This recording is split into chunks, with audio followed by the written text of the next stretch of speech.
So yes, this your stock our take came in from Michael, who's a client actually, and he says would like your opinion on major drilling. Seems to have good numbers as far as I can tell, but seems range bound. He also said that he loves our podcast. So thank you, Michael. So Major Drilling Group International (MDI) on the TSX, currently trading at a price of about $9.51, market cap of about 757 million. And the company provides contract drilling services for mining and mineral exploration companies with a fleet of over 600 drills operating in over 20 countries.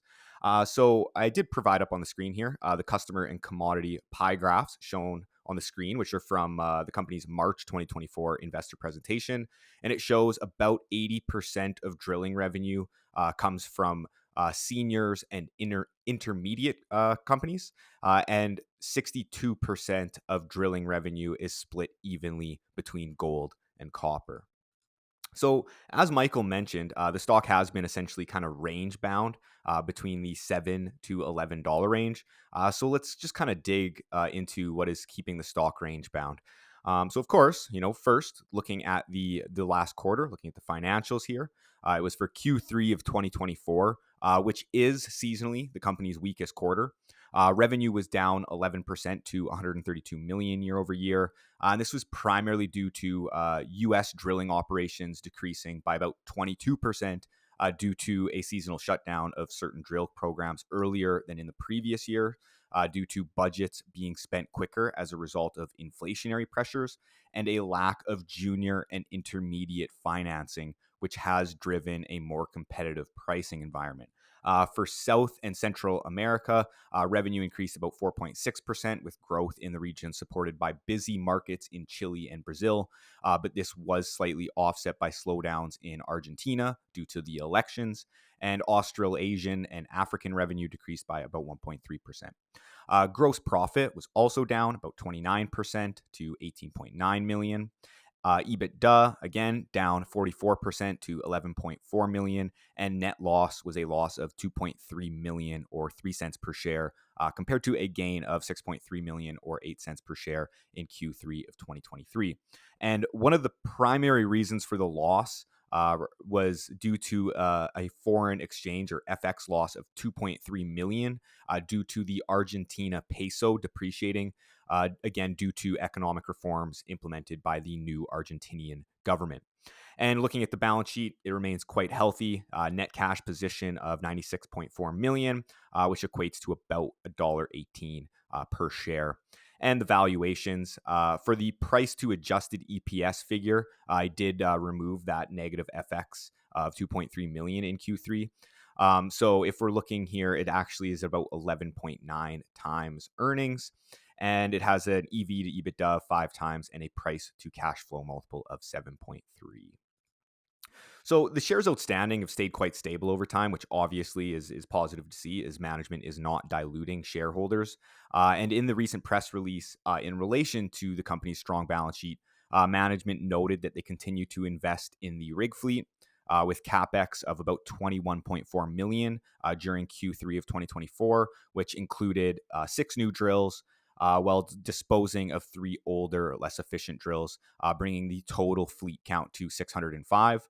As well, the business spent about 2.7 million in the quarter acquiring and canceling just over 300,000 shares at a weighted average price of $8.45 per share. And they were questioned on the conference call whether management would increase the activity of the NCIB or buying back shares, given the strong cash balance on the balance sheet. But management did note that growth remains the primary focus, given the strong demand in terms of copper and gold activity, given strong commodity prices. So to conclude here, growth in 2021 and 2022 was significant given easy access to funding, but slowdown in financing is affecting these regions, primarily North America, and especially juniors and intermediates, with all current growth, according to management, coming from senior companies. Strong commodity prices for gold and copper do bode well for seniors to continue to drill.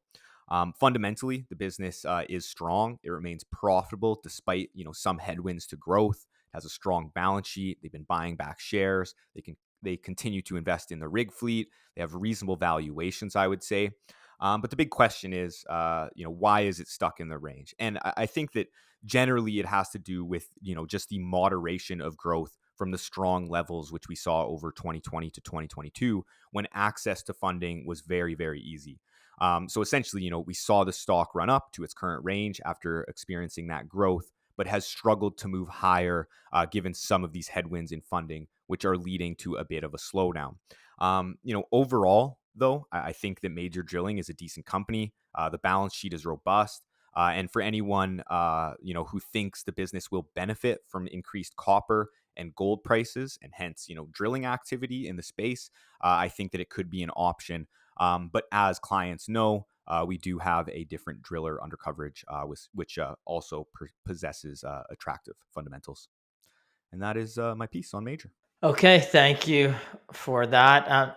I think you might be muted, Yeah, Aaron. I'm off now. Yeah. Yeah, it's an interesting way to play the mining space. I mean, as you Picks said, and Brian, the shovels. fundamentals Mhm.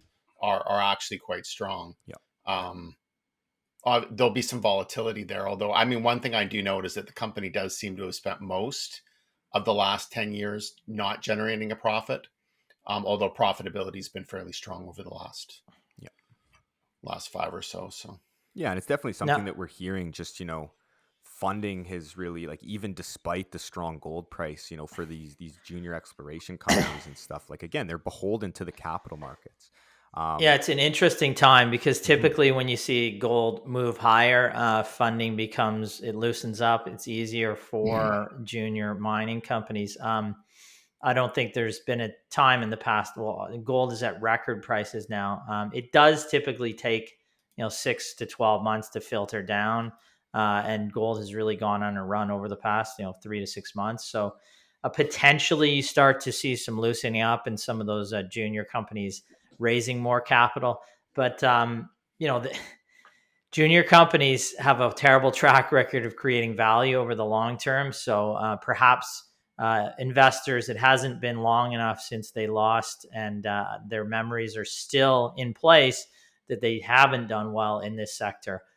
There's advisors out there like juniors don't ourselves that, actually have any gold is the key thing, right? yeah. Like they maybe have some gold buried deep in the ground in their property that possibly could in Yeah, 10 I years mean, in the most of future be them, mined. in any gold environment, most 99% of them, I wouldn't touch with a 10-foot pole. So in any gold Yeah, yeah. environment, I'm saying What that. you know, But there are some gold companies that should likely could have a higher price right now. That I mean, and typically in a higher gold environment. But again, even gold producers. Aaron did a segment on this in on our past couple of webinars about how well even some of the best gold producers have performed over a 10-20 year period, and in comparison to some other sectors, and it isn't pretty.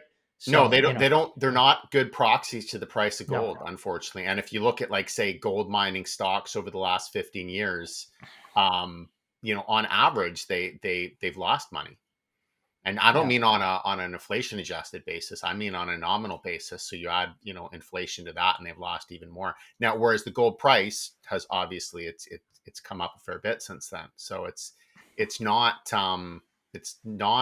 historically being the best way to get Yeah. access to gold. Yeah, And or go on, Ryan. as our clients know too, we've excuse me, we've had a better, less risky way of playing gold over the last 3 to 5 years.